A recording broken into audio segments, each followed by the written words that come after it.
Welcome to Fresh Off the Boat. My name is Arjun Seth. I'm the founder director of Edbrand and CollegeFair.live. Today, I'm delighted to be with Anushka Bakaya, a student I've known for 2.5 years. How are you, Anushka? Why don't you introduce yourself? So I'm Anushka Bagaya, and I'm a first year student at University of Toronto. Had the pleasure of working with Edbrand and applying to different universities across Canada and USA, and I finally decided to go to University of Toronto, and I'm in the Arts and Sciences faculty. Okay, great. So I know you're doing politics, and what a crazy time to understand politics while the world is in turmoil due to the Ukrainian invasion.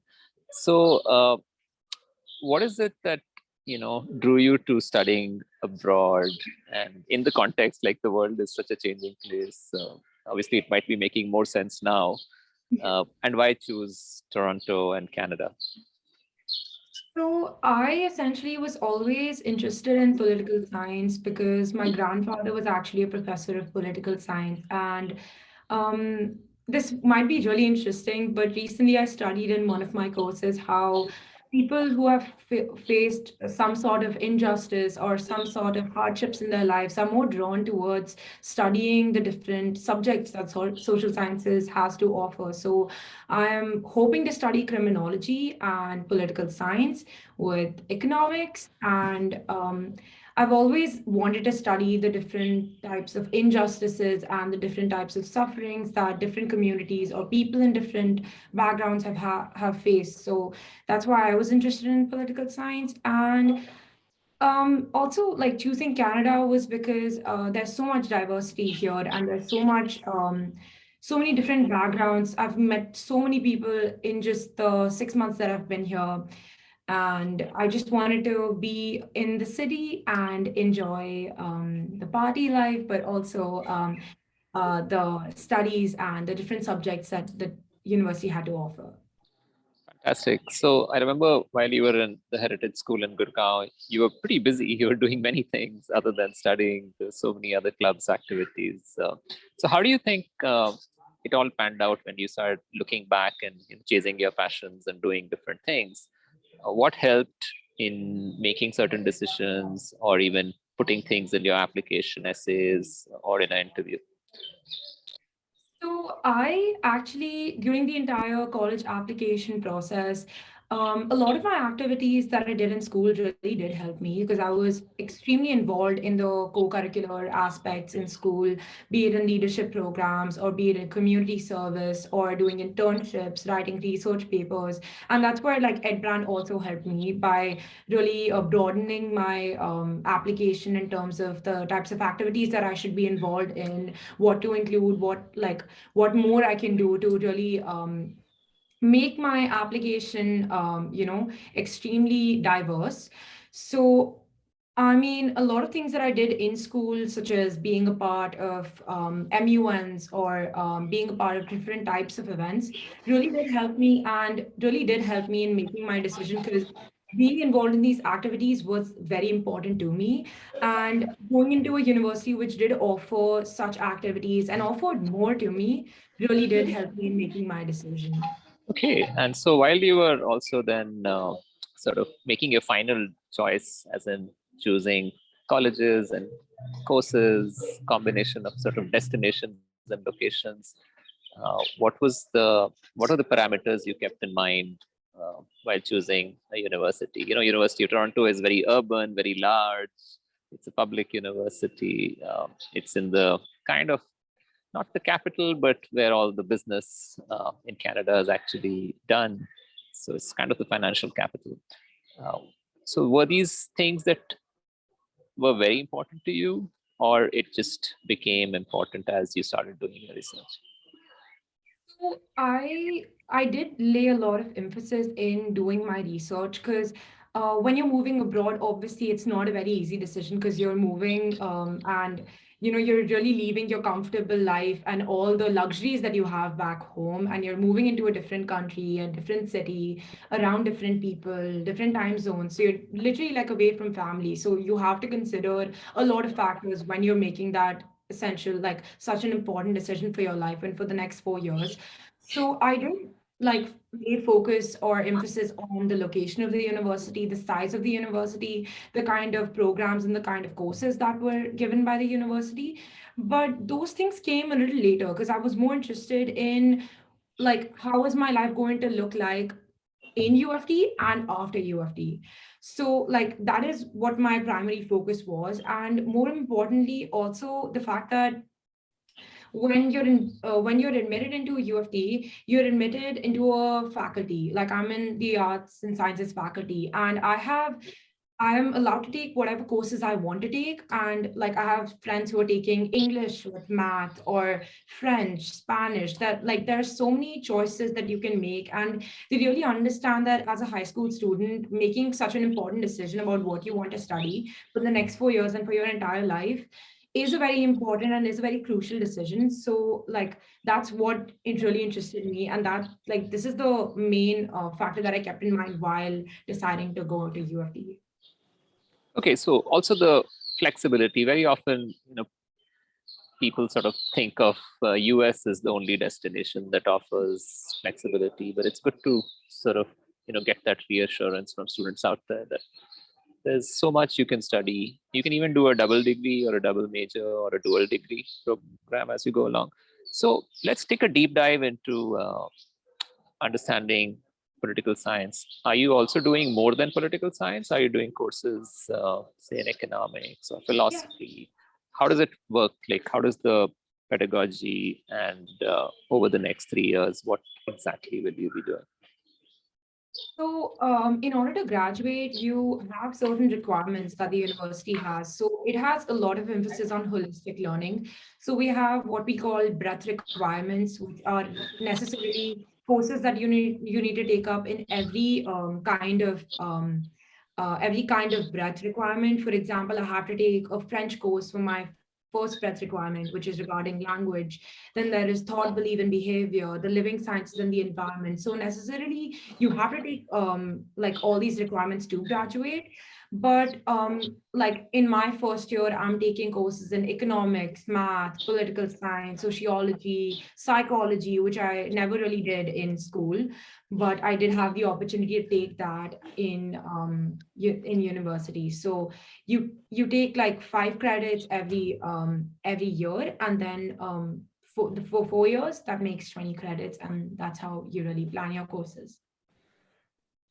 That's great. How about things like societies and things that are related to, say, not just your major, but it somehow complements your major, the experiences that you could get.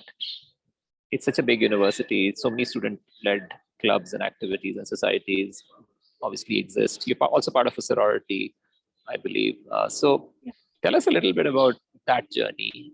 How did you like find your community, find your people in the areas of interest, more academic and pre-professional in nature? Yeah, so as you mentioned, I am a part of Greek life, which I was essentially like not thinking of like being a part of, but I wanted to be a part of just because of the ideals behind the sorority, which is a lot of philanthropy events, a lot of fundraising, a lot of social opportunities, getting to interact with women who are in the same fields that you are in, and really trying to branch your network. It definitely helps a lot with networking. And also, like, there are so many research opportunities that are available and internship opportunities that are available. I myself was leading study groups in my first semester at UFT. And like, there are so many different things that you can do to really complement your just the courses you do and just the studies aspect. Like, there are so many other things that you can do to branch out. Okay. About Greek life and sorority sort of communities that you're part of, there's a lot of mystery, and high school kids don't know enough, or they know all the wrong things about frat life. So, how would you describe as an insider now? What do you think is something that benefits you, and also you being there benefits other people? Yeah, so being a part of Greek life or a part of sorority is a community in itself. So, like, you're surrounded by driven women who are, as I mentioned, in the same fields that you are in, and you're really motivated because they're also going through the same stuff that you're going into, and more importantly, like when you're away from home, just having that constant support and constant like you're constantly surrounded by these group of girls and sisters, as I would call them. You like you're more likely to form like relationships. It's definitely easy because it's like I've been able to form a lot of relationships and a lot of friendships just through being a part of a sorority, and I've also been able to interact with a lot of people that I wouldn't have been able to otherwise.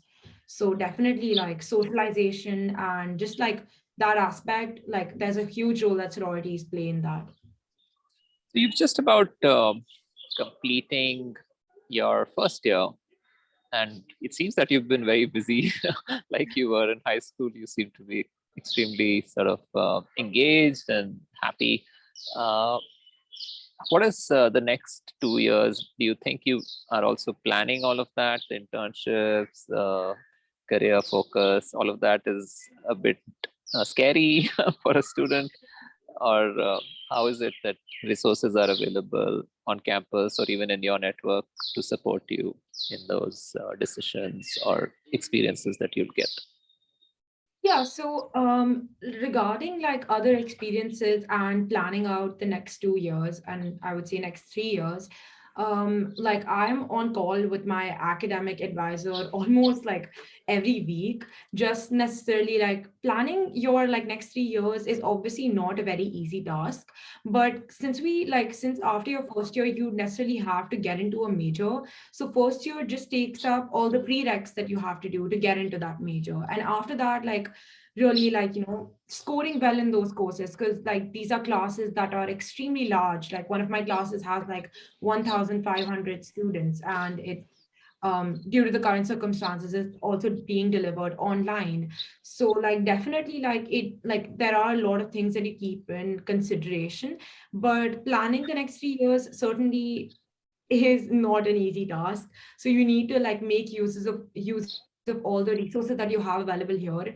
The one essential component that has really helped me is the academic advisors aspect, and also like for the next years I'm also planning to do internships. So right now I've applied to um, like a law firm to do an internship under them over the summer.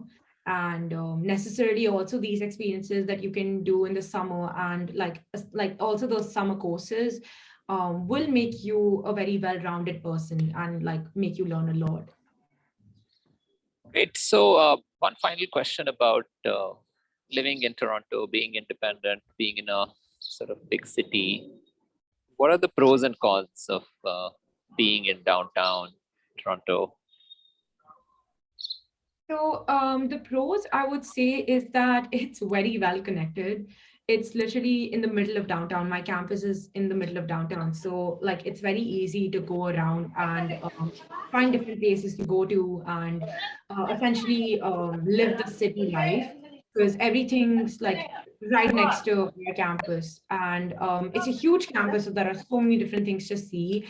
And I would say the biggest con for me essentially has been the weather, because being from New Delhi, like you don't really experience the cold as much as you do when you're in Toronto. So definitely anyone who does plan on coming here should be well prepared for the cold.